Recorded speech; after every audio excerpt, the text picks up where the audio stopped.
Penjajahan Jepun di Tanah Melayu. 31 Januari 1942, maka bermulalah penjajahan Jepun di Tanah Melayu apabila tentera darat ke-25 Jepun menyerang Tanah Melayu pada 8 Disember 1941. Tentera Jepun melancarkan serangan amfibia di pantai utara Tanah Melayu di Kota Baru dan mula maju ke bawah ke pantai timur Tanah Melayu. Ini dilakukan bersama dengan pendaratan di Patani dan Songkhla di Thailand, di mana mereka bergerak ke selatan melalui jalan darat menyeberangi sempadan Malaysia Thailand untuk menyerang sebelah barat Tanah Melayu. Semasa tentera Jepun menyerang Tanah Melayu, pemuda-pemuda Kesatuan Melayu Muda telah membantu kemarahan tentera Jepun ke Tanah Melayu sepanjang tahun 1941-1942 sebagai penunjuk jalan dan jurubahasa. Pemimpin Kesatuan Melayu Muda Ibrahim Yaakob yang dilatih oleh Jepun selama 6 bulan sebelum ini turut dilantik sebagai Komandan Gyugun dengan pangkat Lieutenant Colonel. Ibrahim Yaakob telah membantu pihak Jepun dengan menubuhkan pasukan Gyugun di Semenanjung Tanah Melayu dan di Sumatera. Garis masa penjajahan Jepun di Tanah Melayu. 8 Disember 1941, penjajahan itu bermula dengan pendaratan tentera Jepun Imperial di pantai Padang Pak Ahmad, Kota Baru, sejurus selepas tengah malam. Ianya telah mencetuskan pertempuran ganas dengan tentera British India 1 jam sebelum serangan ke Pearl Harbor. Lapangan terbang Kota Baru jatuh kepada tentera Jepun pada waktu pagi. 9 Disember 1941, lapangan terbang Sungai Petani, Butterworth dan Alusta juga ditawan. Pada 10 Disember 1941, kapal tempur HMS Prince of Wales dan HMS Repulse bergerak di pesisiran timur Tanah Melayu menuju ke arah tempat pendaratan Jepun yang dilaporkan di Kuantan. Tanpa perlindungan udara, pesawat Jepun menyerang dengan gelombang demi gelombang dan berjaya menenggelamkan kedua-dua buah kapal tersebut. Kehadiran tentera laut British dihapuskan dalam masa yang singkat. Tentera Jepun yang mendarat di Kota Baru dibahagikan kepada dua pasukan berasingan, dengan satu bergerak ke arah pantai timur menuju ke Kuantan dan yang lain ke arah selatan menuju ke Sungai Perak. 11 Disember 1941, Jepun memulakan pengeboman di Pulau Pinang. 12 Disember 1941, Jitra dan Alusta jatuh ke tangan Jepun. Pihak British terpaksa berundur ke selatan. Pada 17 Disember 1941, tentera British yang telah meninggalkan Pulau Pinang lalu diambil oleh tentera Jepun. Pada 26 Disember 1941, tentera Jepun terus mara menuju ke arah selatan lalu menawan Ipoh.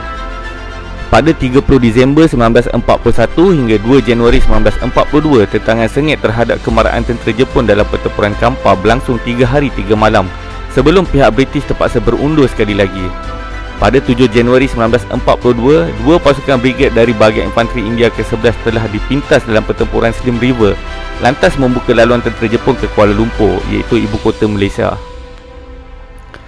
9 Januari 1942, pihak British yang di dalam keadaan terdesak, iaitu Panglima Tertinggi Abdacom, General Wavell, telah memutuskan untuk mengundurkan semua pasukan British dan Commonwealth ke selatan, yakni ke Johor. 11 Januari 1942, akibat daripada pengunduran tersebut, Kuala Lumpur telah jatuh kepada tentera Jepun tanpa sebarang tentangan. Pada 14 Januari 1942, tentera Imperial Australia yang bergerak menuju ke utara dari Segamat ke Gemas bertembung dengan pasukan tentera Jepun yang sedang mara. 15 Januari 1942, Division ke-5 Jepun yang merupakan pasukan utama tentera Jepun tiba dan memaksa tentera Imperial Australia kembali ke Segamat dan dikenali sebagai pertempuran Muar. Pada 17 Januari 1942, pihak British mengarahkan Batalion 2 dan 19 dan 2 serta 29 menyerang balas di Bakri. Operasi tersebut menemui kegagalan apabila tentera Jepun telah melakukan serangan hendap sebelum ianya bermula. Jatuhnya Tanah Melayu kepada Jepun. Tanah Melayu jatuh dengan mudah kerana salah perhitungan oleh pihak British terhadap kekuatan tentera Jepun. Tentera Jepun telah dilatih khas untuk berperang di negeri-negeri tropika di Taiwan dan selatan Indochina dan diajar cara-cara menghadapi malaria dan menggunakan apa juga kenderaan terutamanya basikal untuk memudahkan pergerakan serangan mereka. Antara sebab-sebab lain yang memudahkan lagi tentera Jepun adalah bantuan daripada Indochina Perancis yang membenarkan penggunaan pelabuhan dan lapangan terbang. Kerajaan Thailand pula membenarkan penggunaan lapangan terbang di Songkhla dan Patani walaupun memberikan tentangan sebelumnya.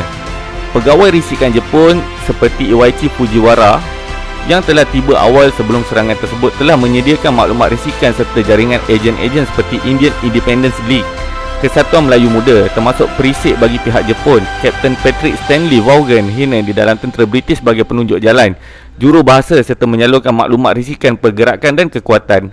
Pemerintahan British juga kurang membuat persiapan untuk menentang kemarahan Jepun di rantau Asia Tenggara kerana memberikan tumpuan utama kepada peperangan dunia kedua di Eropah.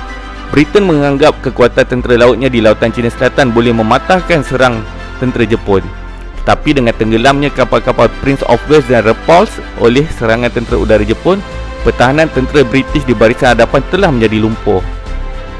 Lieutenant General Percival, pemerintah tentera bagi Tanah Melayu, tiada pilihan lain dan terpaksa menyerah diri kepada Lieutenant General Yamashita, pemerintah Angkatan Tentera ke-25 Jepun pada 15 Februari 1942 di kilang kereta Fort Jalan Bukit Timah, Singapura.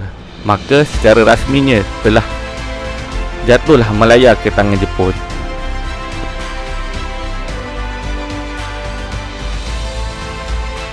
Itulah kronologi pendudukan Jepun di Tanah Melayu apabila British menyerah kalah.